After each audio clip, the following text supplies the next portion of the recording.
Good evening. I'm Jody Harris, board member and events coordinator for Acton Conservation Trust. Welcome everyone to our Understanding Ticks discussion tonight. For those of you who are members, thank you. If you're not a member, please consider joining ACT or your local land trust to help support land purchases for open space, which helps mitigate climate change, supports diversity of plants and animals, and as well as provide opportunities for recreation. I'd like to share a little background about tonight's speakers. Susan Rask has a BS in biology from Tufts University and a master's in zoology from the University of Maine. She is an ecologist by training with an early focus on estuary ecology and nutrient cycling. Susan has had a 40-year career in environmental and public health. She worked for 25 years at the Barnstable County Department of Health and Environment, managing a variety of environmental health programs. Most recently, she worked for 10 years as Director of Public Health for the town of Concord, retiring in 2021. While in Concord, Susan collaborated with other local health and natural resource directors to form the Middlesex Tick Task Force to educate the public about the risks of tick-borne disease. Tonight's presentation is a result of everything the Tick Task Force learned while working with experts across Massachusetts and New England.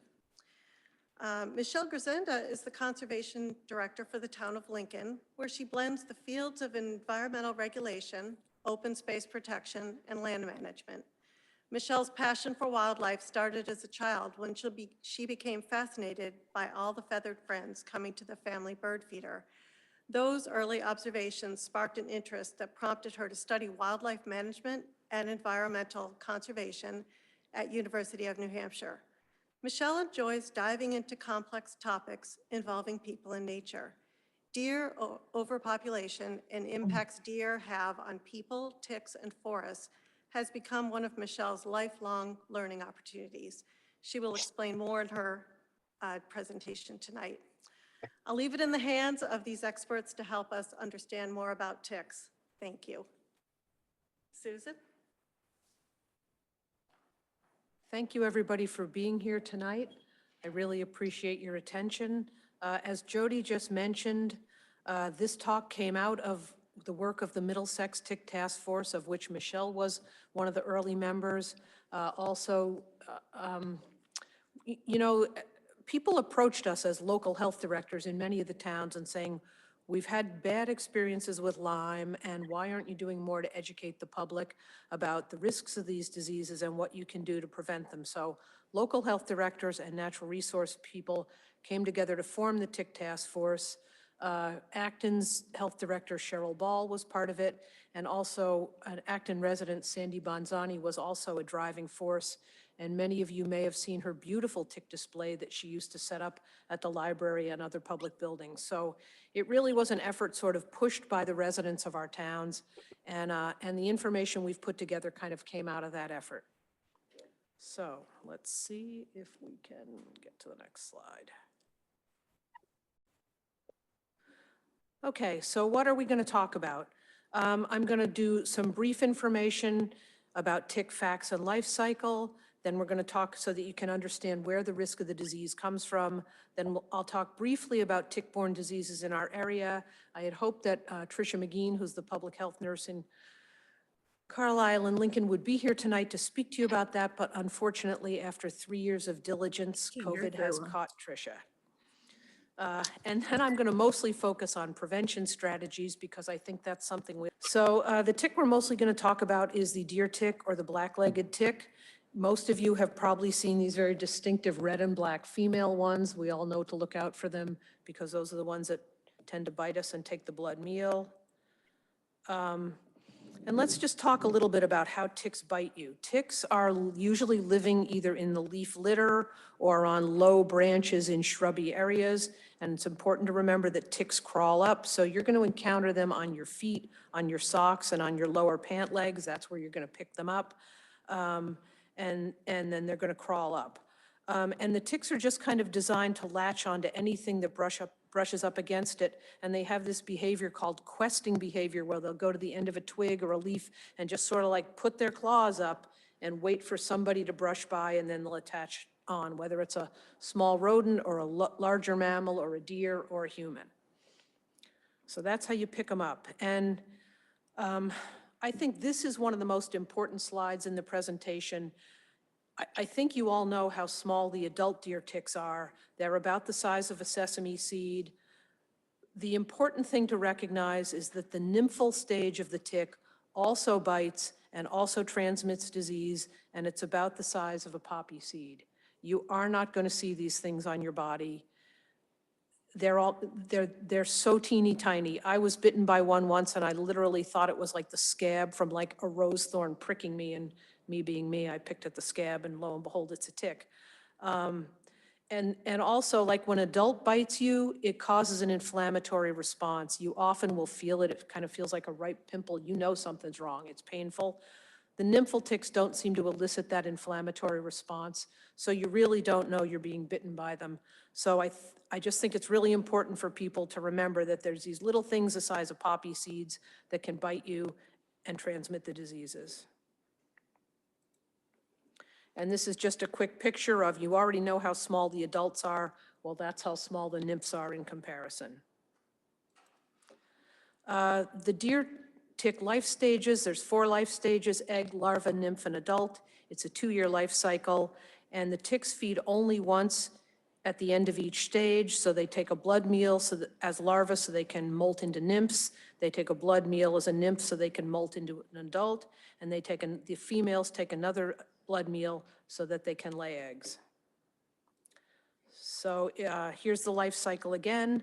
Basically, the larval ticks hatch in late June and begin feeding in August. The larval ticks are born disease-free. So they take a blood meal, probably from a mouse or a chipmunk, some other small rodent, and acquire Lyme and other diseases during that first blood meal. The larval ticks then molt into nymphs in fall and winter. The nymphal ticks now are potentially infected, and they emerge in early spring and begin feeding mid-May through August. Because they became infected as larvae, they can transmit pathogens to their host as they feed, which is why you can get these diseases from nymphal ticks. Then the nymphal ticks molt into adults in fall. Adults take a final blood meal in fall to winter so that they can lay the eggs next spring. So it's kind of a complex life cycle, and they interact with all kinds of birds and mammals while it happens. And I am hoping that this nice video will work.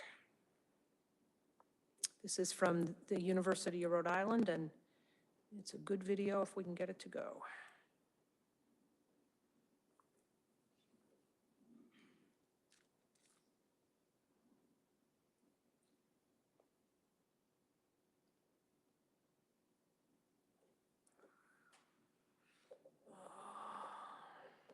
But we're not getting any sound because the sound on my computer is off.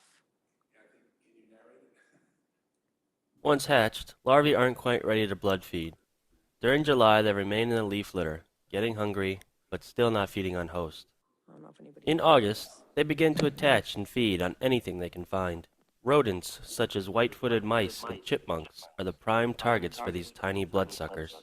Rodents carry pathogens that cause Lyme disease, babesiosis, and human anaplasmosis.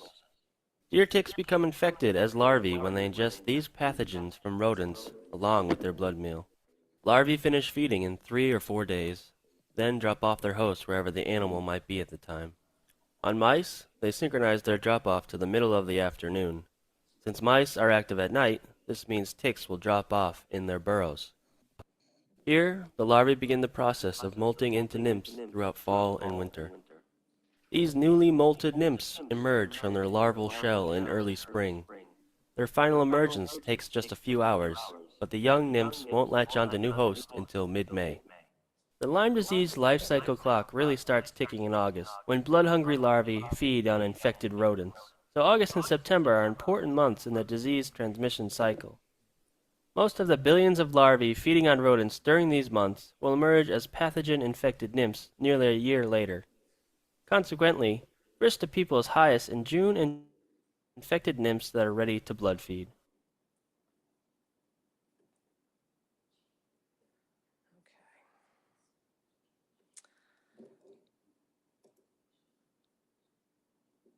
Okay. Okay, so what I hope you got out of that, and that I'd like to reemphasize is, although the risk of infection is year-round, the ticks are active anytime it's above freezing, the greatest risk is not from the adult deer ticks. They're most active in spring and fall. About 50% we think carry Lyme disease, but their bite's much more likely to be detected. The greatest risk, again, is from the nymphal stage. It feeds late May into August, in the middle of summer when we're all outside enjoying nature.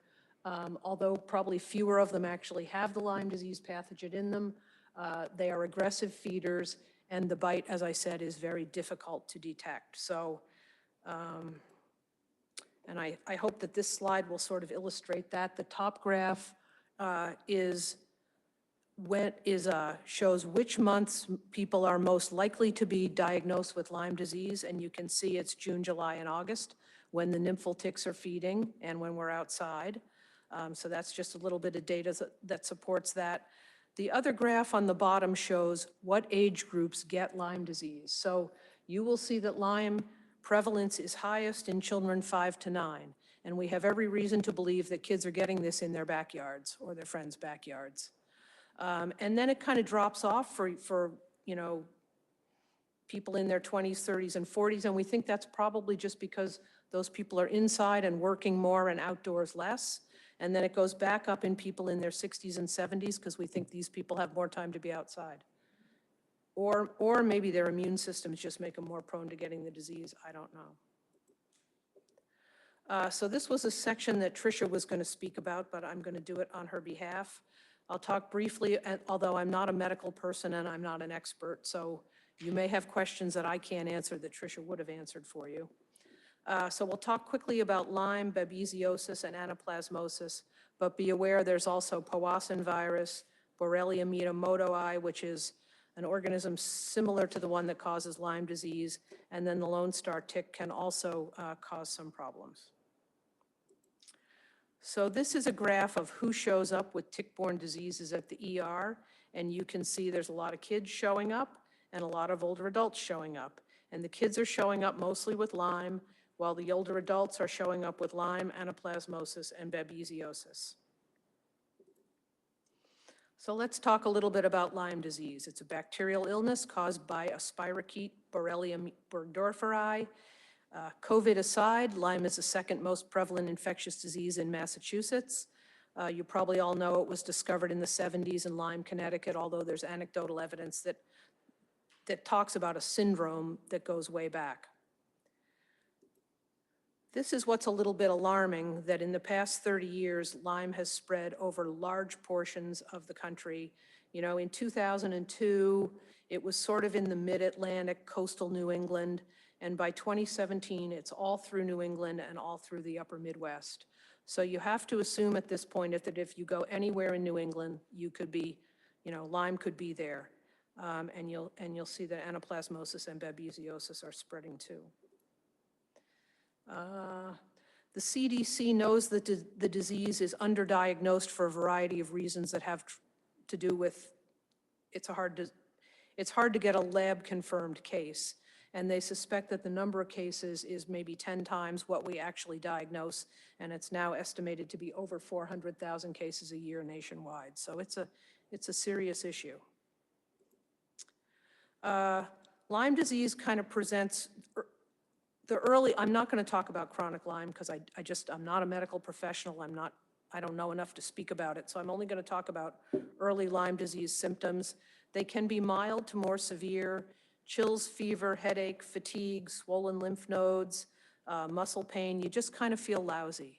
And the important thing to do is not write it off as the summer flu.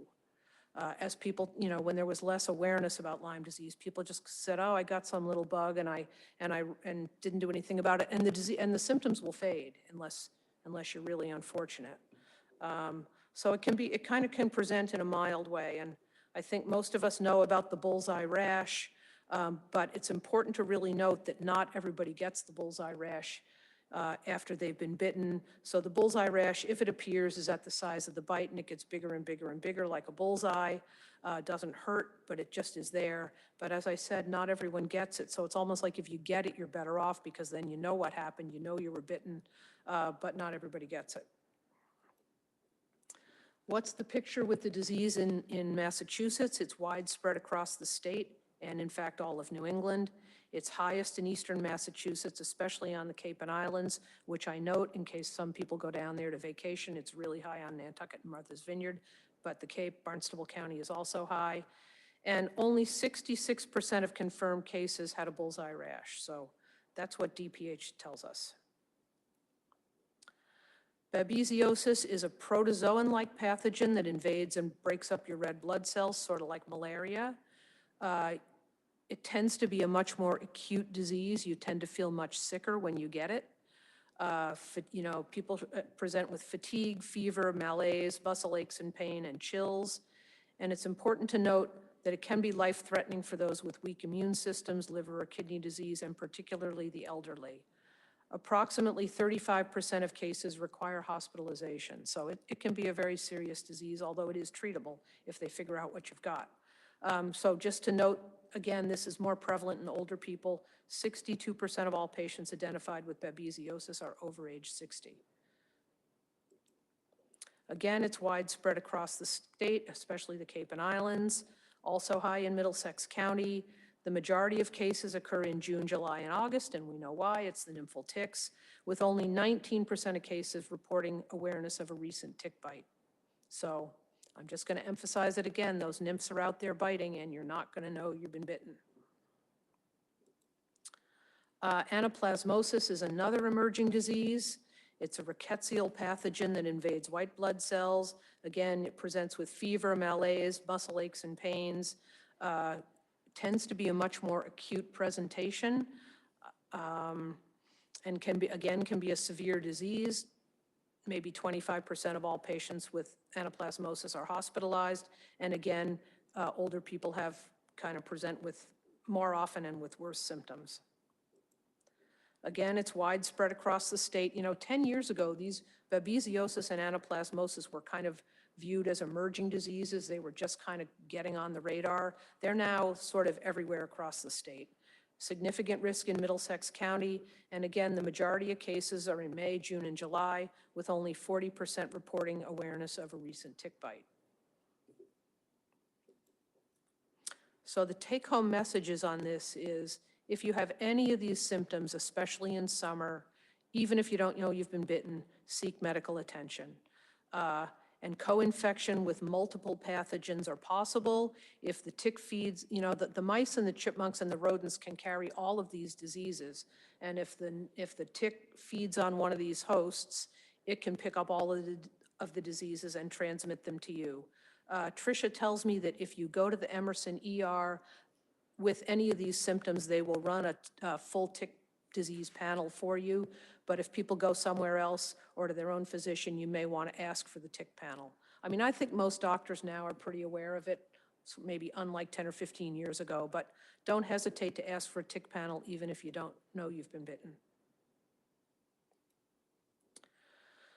So before we talk about prevention, let's just talk a little bit about deer tick habitat.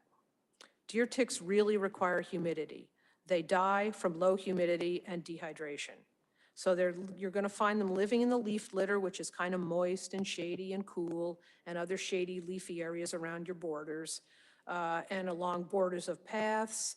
And our point of greatest exposure is probably when we go into those border areas in our yard, not thinking about the fact that we're entering deer tick habitat, or when we kind of bushwhack through the woods and get off the main trail. So anytime you're sort of in the leafy shrubby area, or the leaf litter area, you're in tick habitat. It's also important to remember or recognize that our neighborhoods and houses have encroached into deer, mouse, and tick habitat and altered that habitat. Our shrubs and gardens provide food for deer, and our bird feeders provide food for mice and chipmunks. So, I'll talk a little bit more, and I think Michelle will talk about sort of the effects of forest fragmentation and ecosystem change, which also seems to be promoting the disease. So now I really would like to focus on practical strategies that you can use to prevent tick-borne diseases. We'll talk about insect repellents, permethrin-treated clothing, doing daily tick checks, some backyard interventions, and of course, awareness of disease symptoms and prompt medical attention. So you can use insect repellents. They can be an integral part of prevention. DEET is usually what's recommended, although I know not everyone wants to use DEET. But if you are going to use it, recognize that it comes in two strengths. 7% is effective for mosquitoes only. If you want to repel ticks, you've got to look for the stuff that's 20% or higher. And usually, it'll say something like backwoods or deep woods or something. So just check the label when you're buying it. Some people who don't want to use DEET will use organic repellents, oil of lemon eucalyptus or picaridin. Those are effective, maybe not quite as effective as DEET, but they are effective, although I've been told the effectiveness varies by product. But here's the important thing about repellents. Repellents containing DEET do not kill ticks, they just repel ticks. So if a tick gets on your lower leg and you've sprayed your leg with DEET, you're just going to repel the tick to keep crawling away from the DEET. I mean, the tick would crawl up anyway, but the DEET might make that happen a little faster. So really the best protection you can achieve is by wearing permethrin-treated clothing and DEET repellent on your skin. So if I could tell you to do one thing, this would be what I would recommend. Wear permethrin-treated clothing. Permethrin is an insecticide. It will kill ticks on contact. It has very low human toxicity. When you spray it on your clothing, it really stays in the clothing fibers. It doesn't damage your clothing. It's odorless, invisible. And when you buy treated clothing or have it professionally treated, it should last through 70 washings. So that would be, I think that's the best thing people can do to prevent these diseases. Some people say I'm not comfortable using an insecticide, and I understand that, but permethrin has really low mammalian toxicity. The EPA has reasonable certainty that it even permethrin-treated clothing even isn't risky for children or infants or children. Even if you get it on your skin, it's not going to cross the skin barrier very well, and it's really quite safe, and it's bound up in the clothing anyway. So if you go to the University of Rhode Island tickencounter.org website, there's a whole lot more information about it. And we will see if this video plays.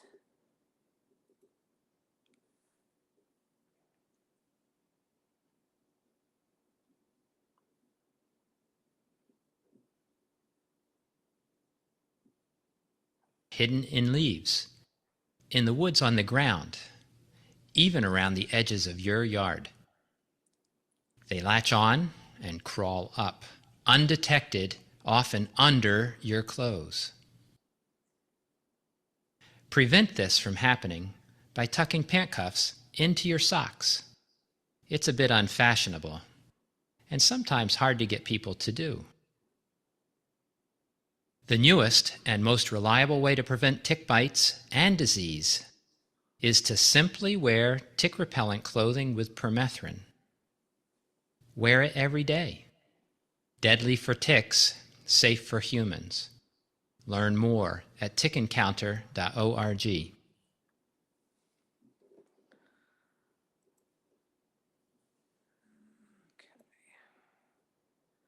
So there are many places you can buy tick repellent clothing. LL Bean and REI sell it.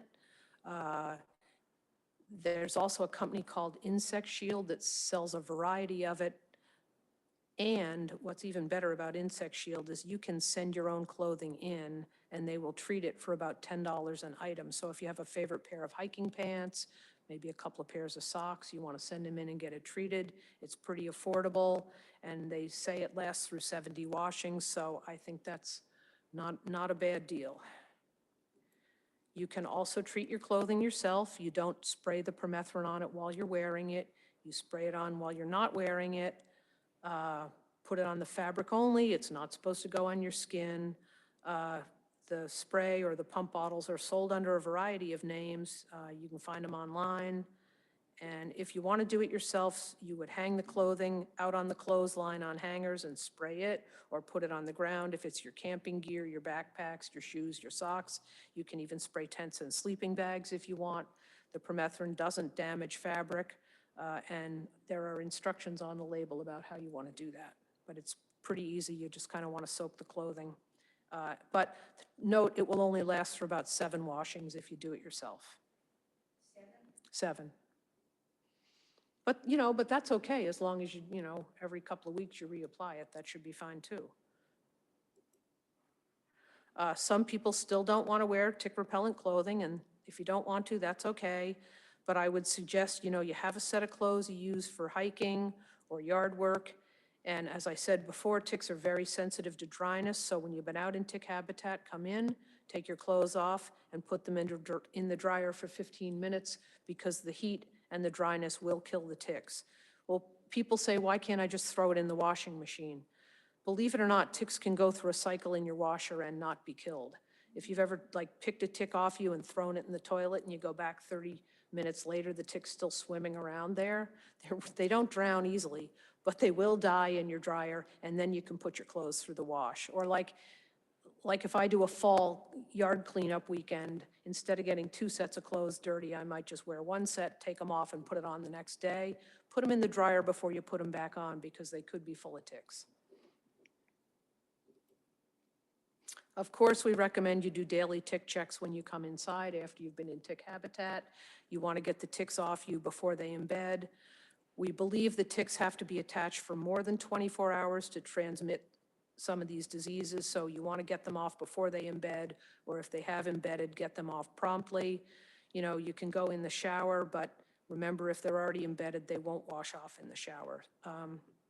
I've had ticks embed on me everywhere, so these little zones that they're showing you on the card are nice, but really they could be anywhere. They do seem to like warm areas like waistbands, hairlines, stuff like that. But you really have to look everywhere. And again, if it's a nymphal tick, you're never going to see it in your hairline.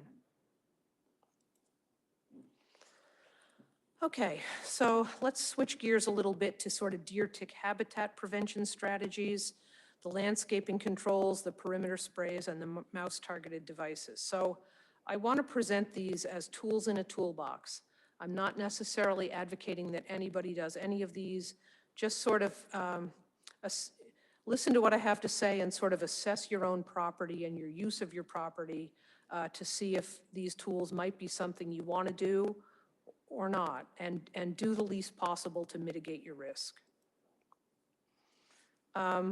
This is kind of one way to think about your backyard. The deer ticks are going to be in the shady, leafy areas. They're not out in the middle of your sunny, grassy lawn. So you can kind of think about the sunny, grassy areas as sort of tick safe. And as you start to get into the borders and the wood piles and the leaves, that's where you're crossing into the tick risky zone. And this is kind of a graphic. Oh, no, sorry, that's the next one. By raking leaves, trimming shrubs, and low branches, you can make areas of your yard where ticks are less likely to be. They do talk about wood piles and stone walls because that's where mice like to be. So, to the extent that you can kind of clean those areas up, that's good. And think about maybe putting borders of wood chips or gravel, because again, those are hot, dry areas that the ticks are not going to cross from the shady areas onto your yard. So this is kind of a graphic that helps you think about it. If you wanted to sort of keep your kids' swing sets and climbing areas inside the, well inside the grassy area, and your garden, your vegetable garden or flower garden right inside the tick-safe lawn area. And then think about using a wood chip border around the edge where it starts to go into the woods, or around a stone wall like you see at the bottom. And I know there's a lot of discussion these days about leave the leaves, and I think that's fine. There's plenty of space. I'm certainly not advocating everyone turning their whole yard into lawn. I don't think it's realistic anyway. The way most of us are living, our yards kind of blend into the woods. And if you do things like this, there's certainly plenty of places to leave the leaves and leave natural. You're just sort of creating this visual barrier that reminds you about when you're going from the sort of safe zone into the tick zone, and just have some awareness that if you're going to leave the leaves, you're going to create mouse habitat and you're going to create tick habitat. So have some awareness that you're going into a riskier area versus a safer area. And maybe if you're out in the riskier area, then you wear your permethrin treated clothing, or you put your clothes in the dryer after you come in. Also, think about ways to make your backyard mouse unfriendly. Again, keep stone walls, clear leaves, use the wood chip border. And as much as I hate to say it, think about your bird feeders. They really can be a huge source of food for mice and chipmunks. I hate to tell people not to feed birds because I love to feed birds, but you will be feeding mice and chipmunks, sadly. Or there are now, some designs for bird feeders that have less spillage, so you might want to think about that. Now I'm going to discuss perimeter sprays, recognizing that it's controversial. I'm not advocating for it, but I want you to know it's out there. It's one option. Again, you've got to think about your use of your own yard. Do you have kids playing out there versus just adults? Just recognize that the perimeter sprays are there. Basically, it's an insecticide application. You basically spray it in a 3 or 4 foot wide swath where the lawn turns into shrubby border. It's a limited amount of pesticide being applied. It's a very targeted application, and it does really reduce the deer ticks in that border area where you're most likely to encounter them. But I also recognize that perimeter sprays kill beneficial insects. They potentially kill pollinators, so there is a downside to it, but I want to talk about it so that you at least know it's out there, and if you choose to do it, try to do it right. The chemicals that they use are mostly permethrin or bifenthrin, which is related to permethrin. They're much less toxic than in the past and used at low concentrations. You're going to put it on, those chemicals are going to kill the ticks, and then the chemicals degrade pretty quickly. They don't leach into the groundwater, they degrade quickly. But I would say if you're going to do it, get a professional applicator. And ask them where they're going to apply it. In most cases, you don't want to apply it, you don't need to apply it on your open sunny lawn. So anybody that tells you they're going to spray your whole yard, you don't need that. You really just want it in the border areas. So have that conversation with whoever's going to apply it. They say that 2 applications work best, in mid-May and again in mid-June. And then if you want to do one in the fall, when the adult stage ticks emerge, you can do that too. I'm going to note that permethrin is toxic to aquatic organisms, so don't apply it in your wetlands and streams. And Michelle has asked me to say that any application within 100 feet of wetland requires approval from your Conservation Commission. And she's given me a thumbs up there. It's important to know. You don't want to put it on near a wetland. It's not good to aquatic organisms. Okay, many of you may have heard about tick tubes. These are tubes. They impregnate cotton balls with permethrin and jam it in tubes with the idea that the mice are going to come along and take the cotton back to their nest as nesting materials, because who doesn't like nice, soft, warm nesting materials? And then the mice kind of snuggle up with the cotton balls, and the permethrin in the cotton kills the ticks that are on them. And remember the first video we saw that talked about the larval ticks dropping off in the mouse nests? Maybe this is a way to kill the larval ticks. I'm going to tell you that, again, this is one tool in the toolbox, but it might be worth a try. I haven't seen any really well-designed controlled studies that speak to effectiveness of this, so if you choose to do it, don't think it's some 100% guarantee that you're going to get rid of the ticks in your yard, but some people might want to give it a try. They recommend applying them in late July or August when the larvae are active, and again the next spring when the nymphs are emerging. A typical 1 acre yard would require about 24 tubes, which is a lot. And again, you want to deploy them sort of near stone walls, near wood piles, places that mice like. And if you're going to leave the leaves and create this area of your yard that's full of leaf litter and stuff that you know might be harboring mice, that might be a good place to put them too. And then they say after you've deployed them for about a week, go back and see which ones are having the cotton removed. Those are the ones that the mice are visiting, and ones that are not having cotton removed can be redeployed to the areas where the mice are actually taking the cotton. So that's kind of it on prevention. For those of you that are bitten by a tick, there are tick testing services. And they'll test, which pathogens the ticks are carrying, although it doesn't tell you whether the pathogens were transmitted to you. The cheapest one, or one of the best ones I know about, is out at UMass at the Laboratory of Medical Zoology. You can go on their website, fill out the form, mail them the tick, it's $50, and they will tell you what type of tick it is, how long they think it's been on you feeding, like has it been 24 hours, has it been like, or is the tick fully engorged, like maybe it's been 3 days, and they'll kind of give you some sense of what your risk of becoming infected is with the pathogens that the tick has. I want to leave you with a couple of really good resources of information. University of Rhode Island has a fantastic website, the Tick Encounter website. It's built for just the general public to become educated about ticks and tick-borne illness. They've got all kinds of videos and information. And the other one is a series of videos done by the entomologist Larry Dapsus down in Barnstable County. They're on YouTube, so if you Google Barnstable County Ticology, there's about 12 great videos.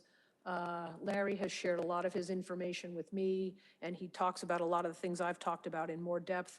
I would have shown you some of the videos, but they're all about 10 minutes long, but they're very good videos.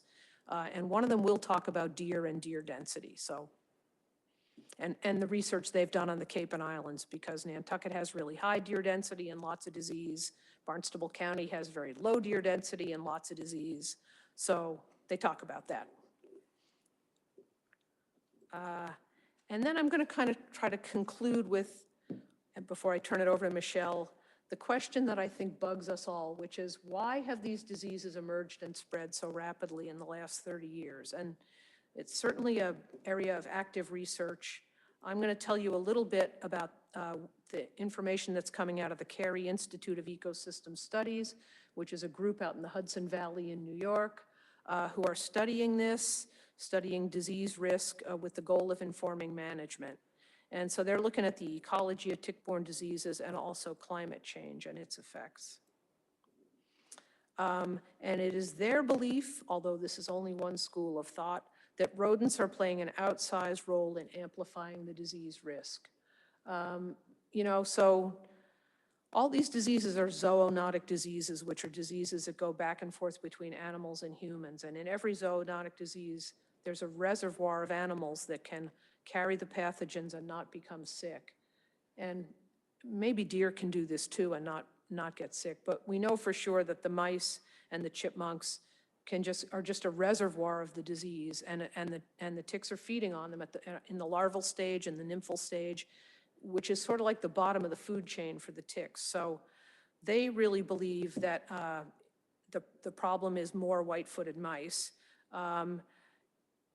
So when the ticks feed on the mice, they're much more likely to survive because it's this huge food source for the ticks, and they're much more likely to become infected with pathogens because the mice and the chipmunks are this huge reservoir. And Rick Ostfeld, who's one of their scientists, says, it's not uncommon to see mice with 50 feeding ticks attached. They can carry huge tick burdens without having their fitness compromised. So, the rodents just seem to be able to feed endless amounts of ticks, and the disease goes on and on.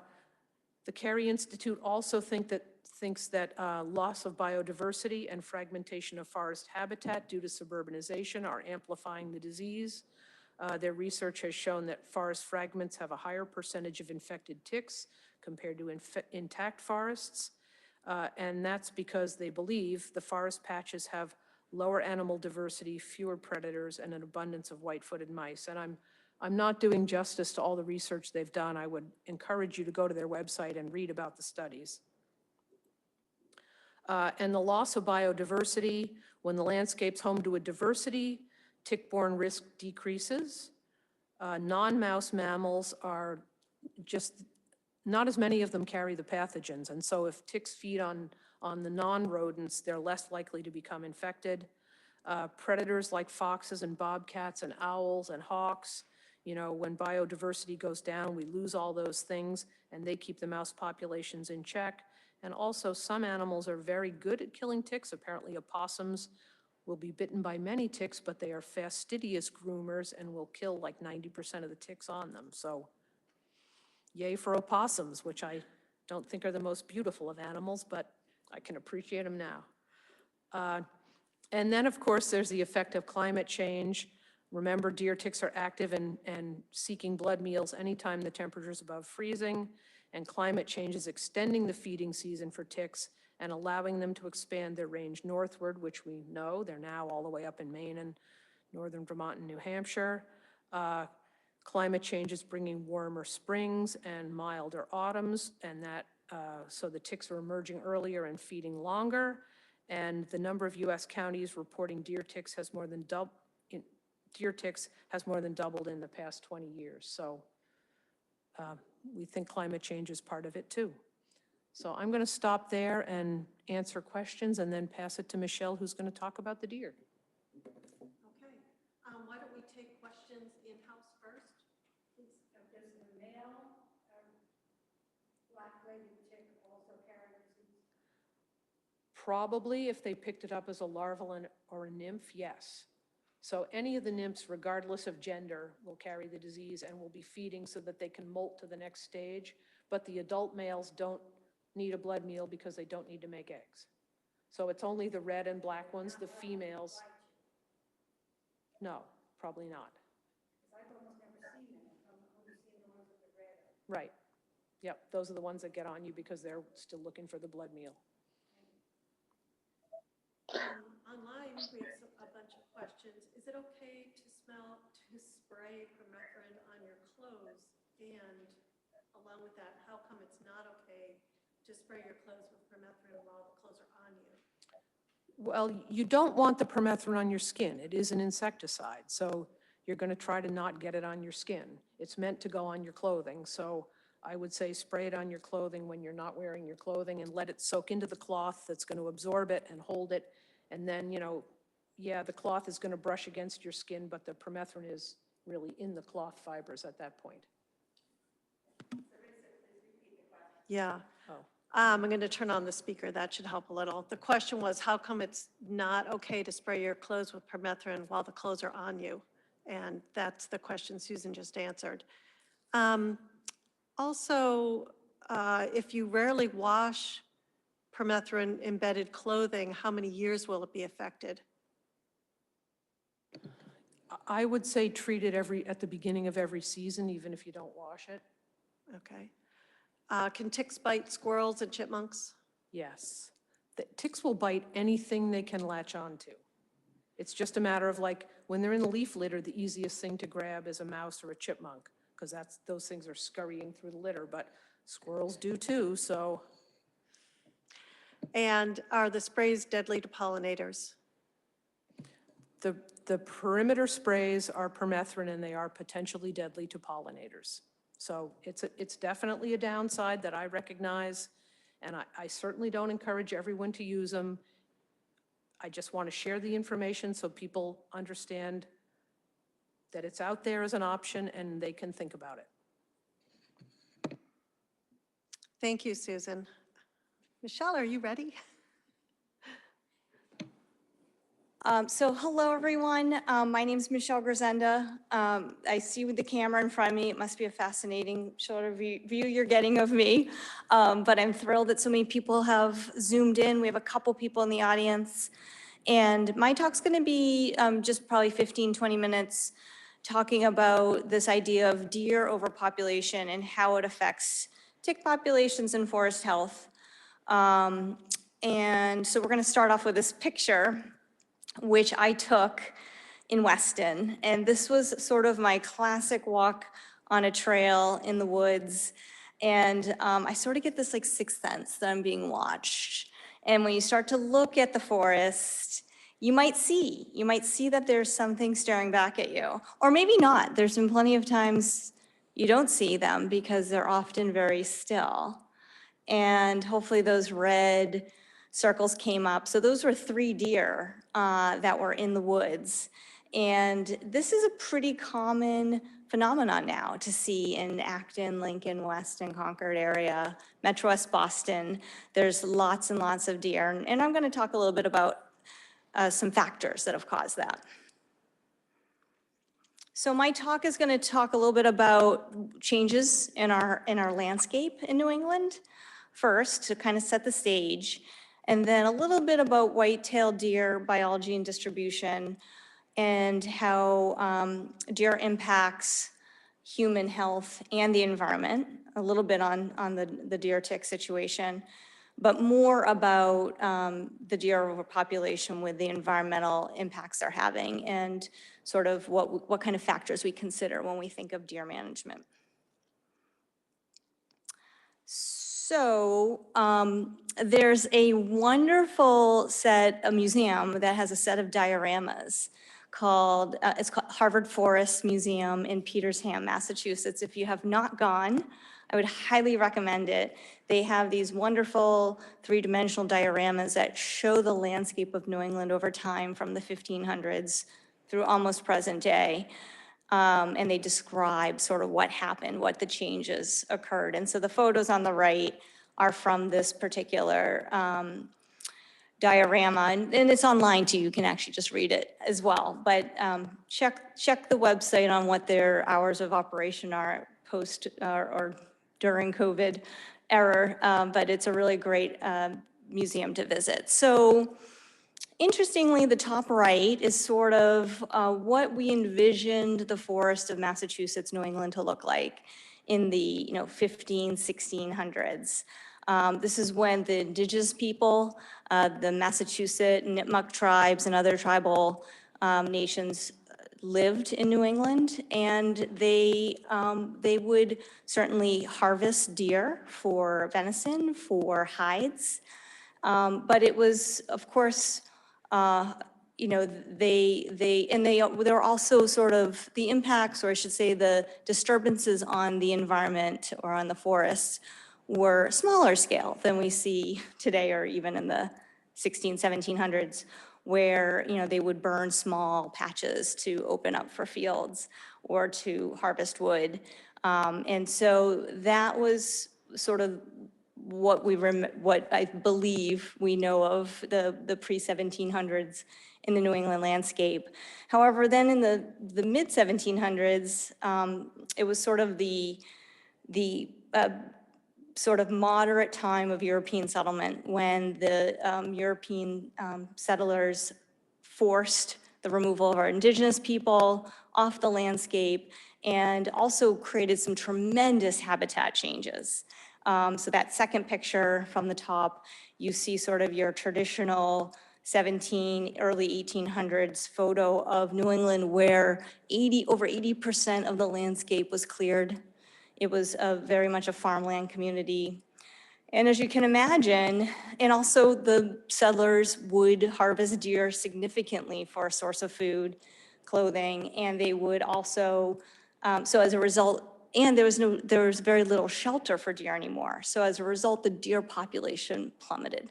It was nearly eliminated by the early 1800s.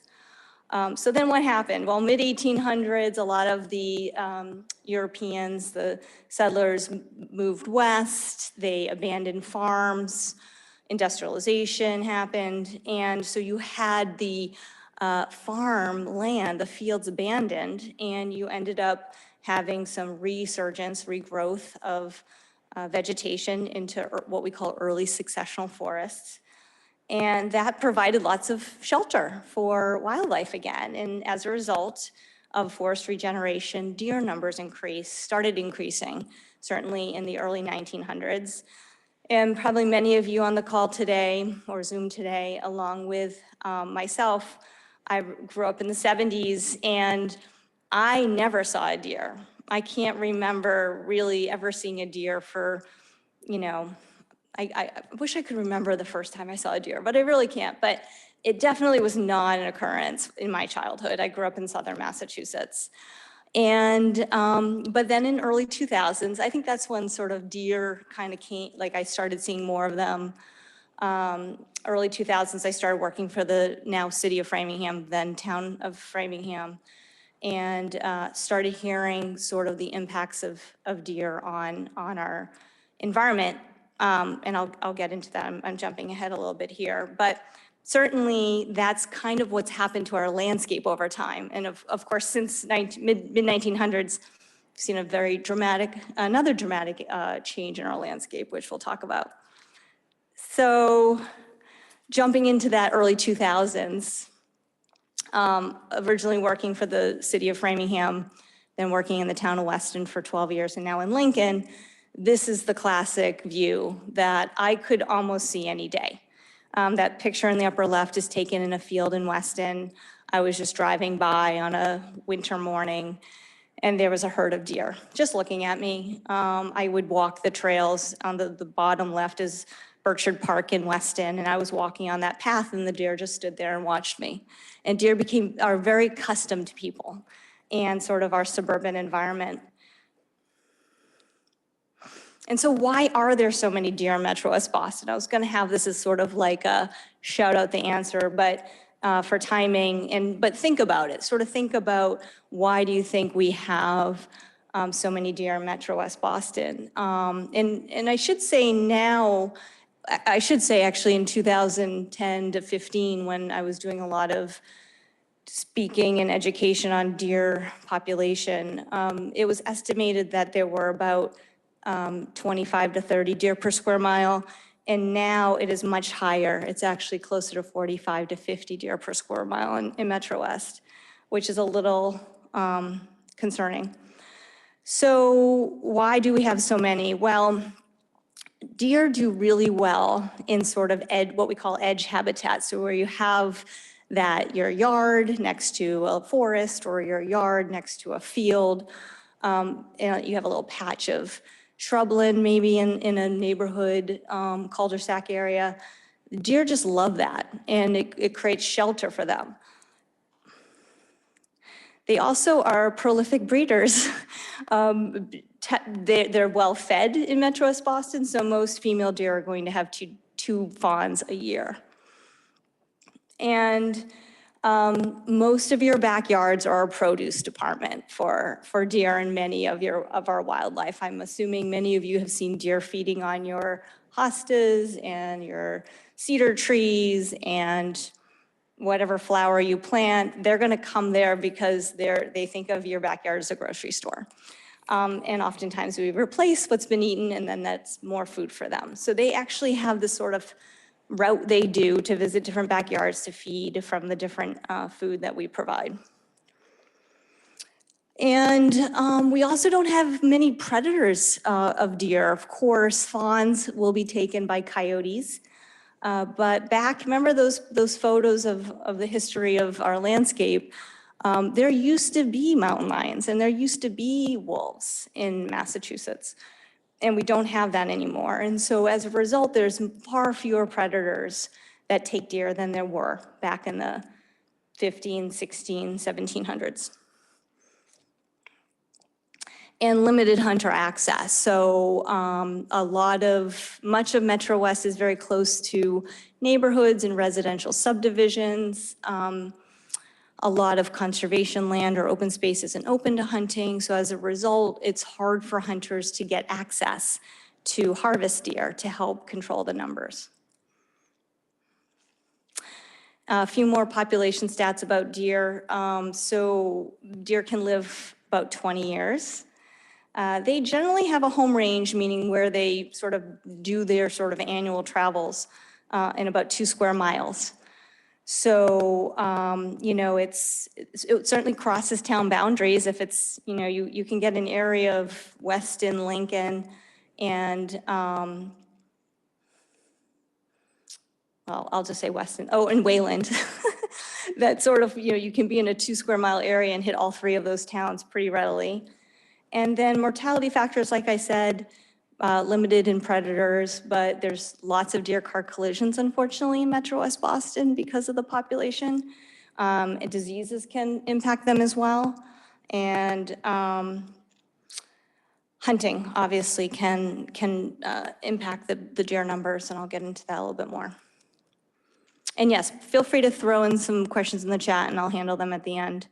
So what happens when you have too many deer in suburban, urban areas? I'm going to go through these 4 sort of factors: public health risks, then public safety risks, forest impacts, and property and farm damage. So I think this is the same picture that Susan showed of that life cycle. And the question I actually had at the beginning of my talk was something I was going to refer to on this slide, and it was about deer mice and deer. I forget, was there someone in this room that had a question? I said I was going to answer it. I thought you needed both mice and deer to have tick population. Okay, the question was, do you need mice and deer to have increased tick populations? So, this is a very simplified sort of life cycle of the deer where you see, and Susan talked about how they lay eggs and then they are a larva and they need to get a blood meal. And that blood meal, because they're such tiny, tiny creatures, tends to be on a small animal. So it could be a mouse, could be a bird, could be a chipmunk.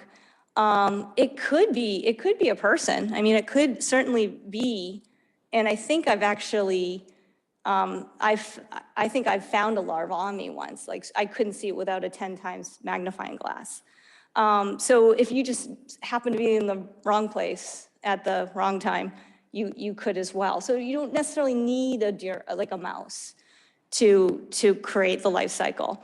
And then for the nymph stage, of course, they're larger. Well, and I should pause there just to make sure I reiterate that, deer ticks themselves aren't born with the disease. As Susan mentioned, they contract the diseases through small mammals, and it's generally like mice and chipmunks. I don't even think birds have spread the disease. I think it's usually small mammals. And so if they happen to bite a host that has the disease in them, the vector, then that tick would then have it for the rest of its life. So whatever it then bites it during that nymph stage or the adult stage, final blood meal, it could transmit that disease to those creatures or humans. And generally speaking, the adult stage, that last blood meal that the females need in order to lay eggs, tend to be on larger animals. And so that's where the deer, the white-tailed deer, come into play. And I'll talk about some studies that show, there was certainly a time where and some researchers feel that the majority of adult deer ticks are feeding on white-tailed deer. And certainly in suburban areas where deer are so prevalent. And like Susan was talking about how many ticks can be on a mice. I wouldn't suggest doing this unless you've got like a strong personality in terms of like, you can Google like ticks on a deer or ticks on a mouse, and the pictures are startling. I mean, you can find hundreds and hundreds of ticks on a deer, and certainly I've heard people account to finding hundreds and hundreds of ticks on a single deer. And so the fact that you have all these deer in the landscape gives adult ticks, a good opportunity to find a mammal to bite, create a blood meal, and then of course lay their eggs. I have to just get my water, 1 second.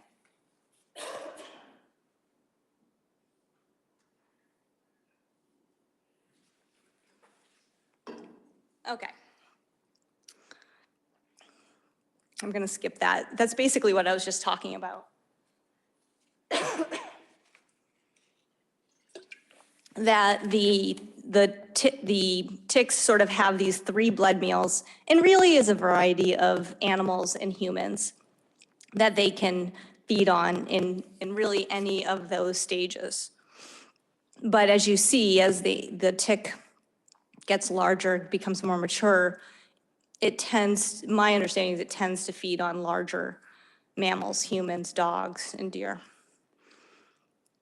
So what is the relationship between deer density and tick abundance? So let me also say that deer do not carry Lyme disease. The deer tick has to get it from usually a small mammal. And my understanding is deer don't get Lyme disease. I think there are animals who are immune to it. Unfortunately, our dogs are not immune to it. Cats are not immune to it, but certainly people aren't. But there are some animals that are immune and don't get Lyme disease. But of course, they can still be a host to help perpetuate the life cycle. And in the early 2010s to 2015, there were a number of different publications, research projects done to understand this sort of comparison of deer numbers increasing and also deer tick numbers increasing. And there were definitely some researchers who felt a strong correlation between the number of deer that areas where there's a high deer density, if you're able to reduce that population, there were studies that showed a significant decrease in the number of deer ticks in a particular area. And then in 2011, Commonwealth of Mass established a commission to study Lyme disease, and this is where I'm going to need my notes.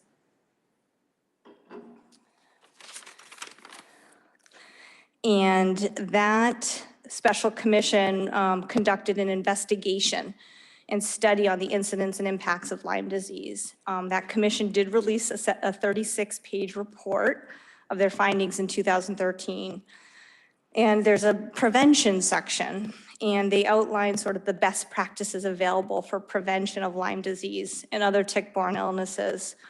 And certainly the focus is on prevention efforts, protecting your personal self from getting bit, and also doing tick checks. That's a critical component. But also environmental modes of intervention, such as deer management, was identified as a tool in the toolbox. And of course, education, making sure that we're spreading the information about how important it is to understand where deer ticks live and how to protect yourself is critical. And really, it's an integrated strategy comprising of both short and long-term approaches that's going to be required in order to achieve any kind of success in managing this epidemic. So there were some other different articles when I was researching this, because I hadn't really looked at it much since 2014. And there were a few more in 2017.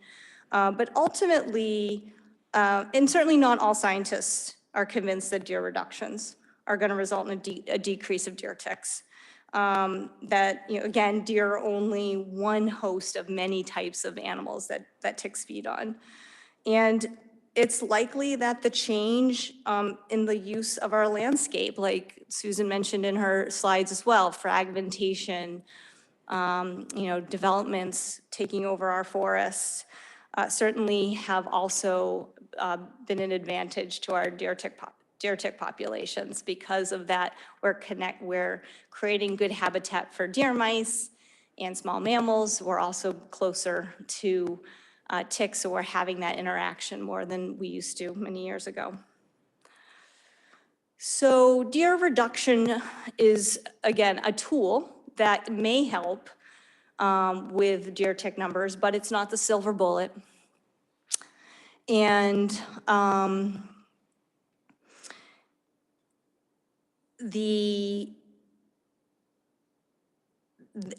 obviously, when you talk about deer management, it becomes, there's an emotional topic to it. We're talking about managing an animal species, and we'll talk a little bit more about that.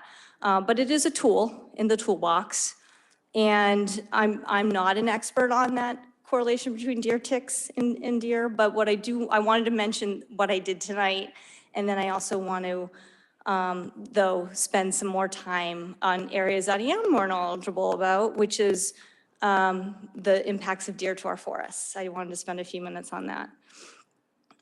So before I get to forest impacts, another public safety risk, of course, is when you have too many deer, you have a lot of deer car collisions. And my colleague actually found out a few weeks ago that you can go on the Department of Transportation website, and they have this lovely query database, and you can actually find out every car accident and what its cause was. And so you can actually query deer car collisions for any town. I didn't choose, my colleague helped me get these numbers on Acton, Concord, Lincoln, and Weston. And interestingly, Acton is pretty consistent. Concord and Lincoln, their numbers were sort of up and down. Weston is off the charts, and I think the reason why Weston's off the charts is because you have the Mass Turnpike, and you have 95 and 117 and Route 30. You have some major roads that cross through Weston.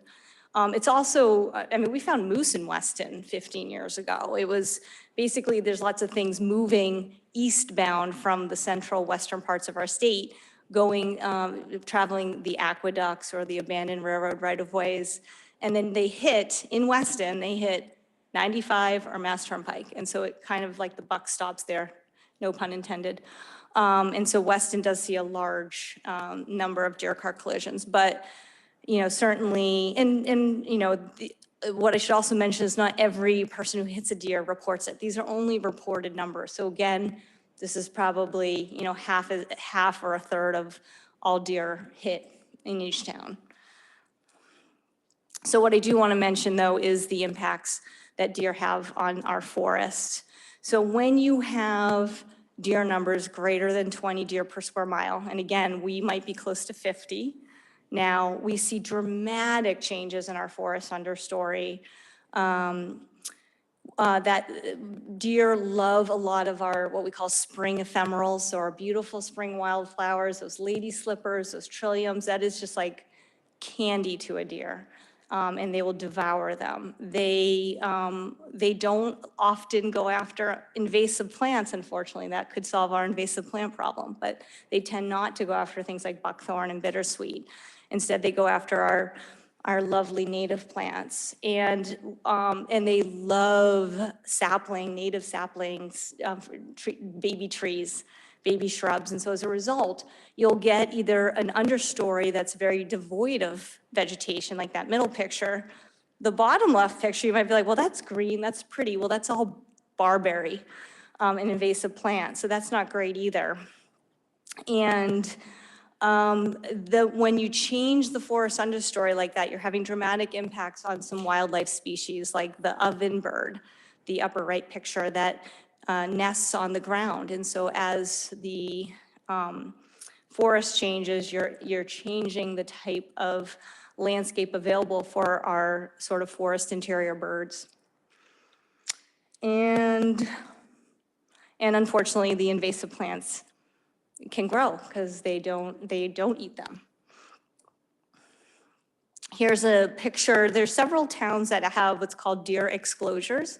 So scientists have put up fencing, and it has to be like 8 feet high so that deer can't go in it. But it's just a square fenced-in area where deer can't have access. And scientists will study the vegetation growing outside the fence versus inside. So here on the right-hand side is outside the fence. Of course, that's all lovely poison ivy. But in the left side is, did I say that backwards? So I did say that backwards. The right side is inside the fencing, so that the deer can't feed on that. Deer eat poison ivy, they don't mind. And there's some oak seedlings there too, whereas the left-hand side is outside the deer fencing, so it's available for deer. And they've just decimated the forest understory. I mean, we saw in Weston that deer were even eating sapling, or I should say seedling eastern white pine, which is not a preferred species of deer. And the browse or the chew rate of a lot of our native plants were decimated in Weston. And remember, that's the future of our forests. If our baby trees can't grow, our baby oaks, our baby maples, we will have an entirely different composition in our forests in 30, 40, 50 years.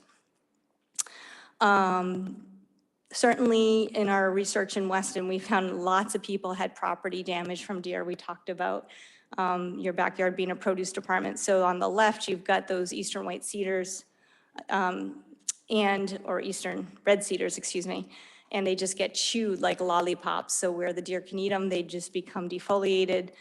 Seeing 4 or 5 deer in someone's front yard is a pretty common sight in many of our towns.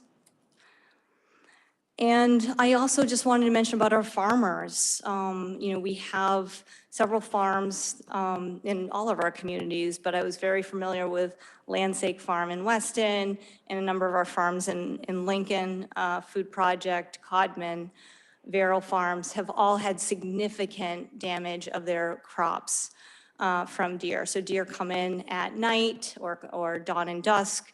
And I remember Landsake telling me once in Weston where they were just about to harvest or cut a sunflower, a field and sell the beautiful bouquets of flowers. And the night before they went to harvest the sunflowers, a deer came in and literally just chopped them all down. So it's dramatic impacts, financial impacts to our farmers. And many of the farmers in Lincoln have asked, or have suggested that we look at managing the numbers to try to help with, allowing sustainable farming and successful farming in Metro West to remain. So what that means when we talk about managing a deer population, we kind of look at it as several different factors, right? We want a healthy deer herd. If you get to 50, 60, 70 deer per square mile, they're going to eventually start running out of food. And that's when you start looking at starvation. Fortunately, I don't believe we have a disease called chronic wasting disease in Massachusetts yet, which New York City does because of high deer density and it's spread through deer herds. And we don't want to get to a situation where we start to see mortality and unhealthy deer herds in our state. There's this ecological carrying capacity. So that's what we talked about, the impacts to our forest understory and making sure that we're keeping the numbers in check to protect our forest health. And then there's this cultural carrying capacity. So when we talk about deer cart collisions and protecting our backyards, hunting and viewing opportunities, some people love to see the deer in their backyards or as they travel, and others understand the challenge to too many deer. So as a result, the state has sort of created this goal of 12 to 18 deer per square mile. Again, we may be close to 50 now. We are in zone 10. I think both Acton and Lincoln, Concord, Weston are all in zone 10. We're well above that range. And certainly where there's limited hunting access, like in Metro West Boston, those is where we're seeing these higher deer densities we've been talking about. I often hear, like, why can't we let nature take its course? Just let the deer be and, let nature take its course. Well, these are five pictures of how we have not let nature take its course. Again, invasive plants is dramatically changing our landscape and having a significant impact on our forest understory. The two right pictures of wolves and cougars, mountain lions, used to help control deer populations in Massachusetts. We don't have them anymore. And the bottom picture, of course, is a typical suburban residential neighborhood that we saw pop up all throughout Metro West Boston over the last 40, 50 years. And then climate change, as Susan mentioned, is having a dramatic impact not only on the deer tick numbers, but also on all wildlife and ecological processes that's happening.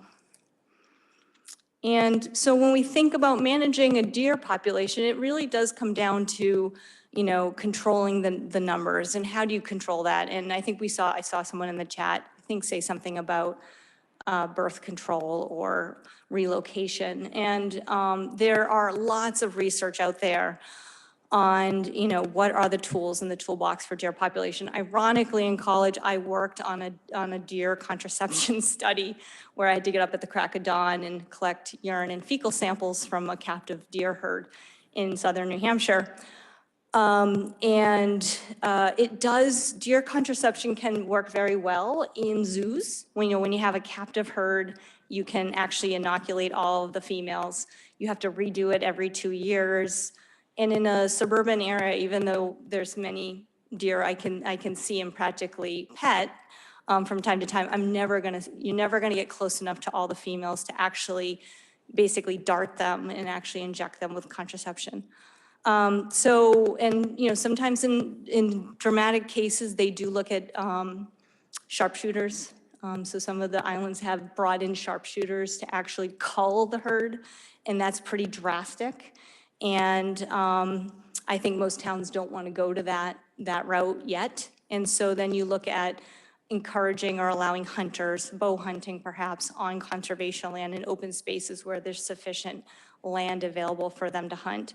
And this could be something that conservation commissions, Board of Healths, you could have a subcommittee to look at deer overpopulation can kind of look at. and consider. Ultimately, it takes a lot of public education, and it really should be a regional approach. Because like I said, deer can travel about 2 square miles. And so it's not as if just because Weston opened deer hunting in 2012, we've solved the problem. It really would take Concord and Lincoln, Sudbury also has deer hunting, and looking at it holistically to be an effective approach for deer management, in my opinion. I think I'm gonna leave it at that. I think it's, I know I went sort of off the tangent of deer ticks there, but I think it's kind of a good opportunity to talk holistically about it. And I'm happy to answer questions. Okay. There was a question about birth control, but I believe you answered it. There's a comment that the deer seem to be learning to cross the road by looking both ways. That's good that some have learned that. I know many have not. And then a question about hostas. Are they a native plant? So hostas are not native. A lot of our landscaping plant that people love, daylilies and hostas and forsythia, those are not native. Some, they're not necessarily invasive per se. So there's, it's okay to plant some pretty flowers because you enjoy them, but those aren't native, and deer love hostas. I should also mention right now, there's a study, a Boston University study going on, this is year 2 of 3, where researchers talking to some landowners in both Weston and Lincoln, and just learning about sort of people's philosophy or understanding or concerns about deer overpopulation. And they're also doing vegetation surveys, both looking at eastern red cedars along roadways for that deer browse, that lollipop look, and also hostas browse. Those are good indicators of deer population. So we're going to be getting some information the next year that we'll be able to share with folks. Another question about, what about using the sharpshooters to dart the contraceptives? So, I mean, the problem still is you have to get all of the female deer. And we just have such a thick sort of entanglement of forests and wetlands that sharpshooters are not going to be able to find all the female deer to do that. Sharpshooters work really well in an island population where you can actually find all the deer, but it doesn't work well. Contraception in general just does not work well in most of our suburban landscapes. Yeah. What is this about a contraception that you can get a shot every 2 years? Someone asked, Is that available? someone's making a little joke on deer contraception only needing a once every 2-year shot. I'm not going to provide comment on that. Not my area of expertise. Okay, another idea. Can the salt licks be laced with birth control? Is that a myth or? So it's funny that you say salt licks. At one point, there was something called like the 4-poster, it's not a trap, but it basically was a device that would bring deer in with, I don't know if it was a salt lick or food that they enjoyed, and the deer would go through these 2 brushes, but it was more for an insecticide that would go on the deer to kill the ticks that might be on them. The problem with deer contraception is it's not like the human version where you can just like take a pill you still have to inject it into a deer. So unfortunately, the only real great use of that is in zoos. It's a fabulous use in zoos if obviously they want to control populations. So it's used readily for lots of different wildlife species in zoos. That's it. Oh, and look at that. you. Timing is pretty good. Timing is I think excellent. we have one more question in the audience. I guess I sort of forgot. So how can we reduce the deer in the Metro Boston area? So someone asked, how can we reduce the deer numbers in Metro West Boston? Unfortunately, the only way we have is deer hunting. So because very expensive sharpshooters and controversial. Deer contraception doesn't work. Capture and release doesn't work. So you can't just take deer from Acton and give them to Weston. They don't want them. And nor is it legal. So, and you really can't relocate any wildlife in Massachusetts. So capture, recapture doesn't work either. So the best tool is deer hunting. And deer hunting can be very safe and effective. I think a lot of communities that have opened conservation lands to hunting do bow and arrow, because it's from a tree stand, shooting down. And there's never been a non-hunter related accident involving a bow and arrow. When I ran the program in Weston for 11 years, I'd get calls every fall, people understandably concerned walking trails when there's hunting. And I would tell them that I will actively start running. I trail run all the time, used to, not as much anymore. But I will go out at dusk in my brown pants, in my brown ponytail, and I have no concerns with our hunting programs because we know who the hunters are. We go through proficiency tests. There's an application process. They log all their hours. They tell us about all the amazing wildlife they see as they're sitting. They're sitting for 40 hours before a deer comes close enough to harvest. So they're seeing owls, they're seeing fisher, they're seeing weasels, and they're true conservationists. And also they're finding illegal deer hunting. So just because a certain town doesn't have legal hunting on conservation land, I assure you there are plenty of hunters that are hunting. And they might not know they're on town property. We monitor our conservation lands in Lincoln and routinely find deer stands from people hunting, and some just don't know they're on public land. So having a formal program, those deer hunters are scouting all the time, looking for places to put their stands, and they're finding the stands. And then we sign them and we give people an opportunity to remove them or we take them down. All right. Well, Michelle and Susan, thank you so much for this talk. It was wonderful. I apologize for our technical difficulties, but you can think of this as a training run for our next event, which is March 12th. We'll be in this same space, also a hybrid event, and we will have Eyes on Owls, which is a husband and wife group that rehabilitates injured owls and brings them into public settings to share their stories. So March 12th. And please join us. You can look on our website under events and register for the event. So thank you again. Thank you.